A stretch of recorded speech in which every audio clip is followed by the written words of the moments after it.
আমার শাহজাহান আলী, গ্রাম Miyapur, post office Madhugram, থানা সাতিয়া, জেলা পাবনা। বাবার নাম মোহাম্মদ জামালউদ্দিন ফকির।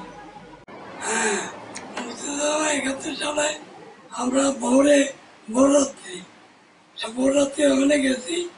সকালবেলায় আমার আক্রমণ করে আনেছে পাকার মিলে আক্রমণ করতে ব্যালন চার্জ করে গলা কাটছে, ব্যালন কাটছে, কানে মারছে, এইভাবে আমাকে আহত করে আনেছে।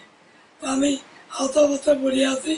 পরে সকালবেলা হয়ে গেছে, দিন বেলা উঠে গেছে, মানুষজন আছে তার দিক থেকে আর সেমাকে ধরে সাংটিং করে নিয়ে গেছে। নিয়ে তা আমাকে সেবা যত্ন করছে। একটু পরে 2-4 দিন পরে আমি তাই একটু সুস্থ তা অর্জন করছি। ওই ঘটনার সাথে কারা জড়িত ছিল? পাক পেনেটারিয়া রাজাঘাট। 2-1 রাজাকারের নাম জানেন? রাজাঘাট নাম আমি জানি, পাক পেনেটারিয়ার নাম জানি কথা। কতগুলি মিলিটারি আসছিল তো আনুমানিক? আনুমানিক 100 মতো মিলিটারি রাজাঘাট ছিল। গ্রাম গিরিলি ছিল।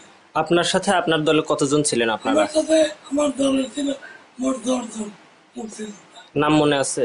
নাম কিছু মনে আছে। এরা কমান্ডাররা আক্তার, তারপরে মোকসেদ, তারপরে কাজীপুরের হলো মুসলিম হলো এই যে চরচারপুর চাটিপাড়ার মুসলিম সাবাহান, তারপরে এই যে এরা দাবা সাপ, এরা আমার সাথে।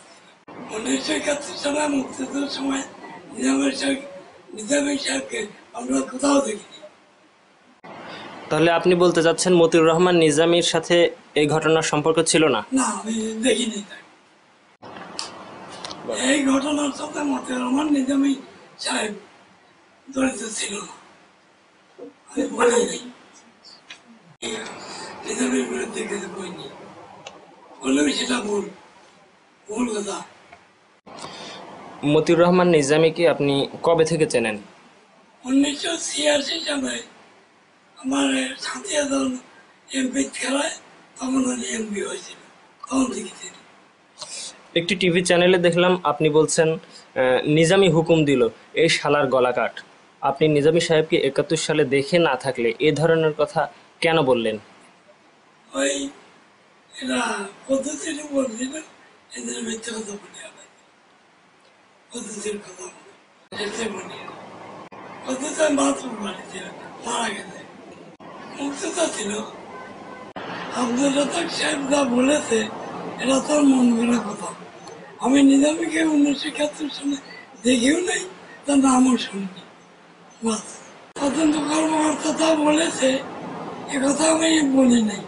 তদন্ত কর্মকর্তা নিজামী সাহেবের ধরায়া বলছে, আমি নিজামী সাহেবের জড়িত করিনি কোনো কথাই। হ্যাঁ, এর কথা।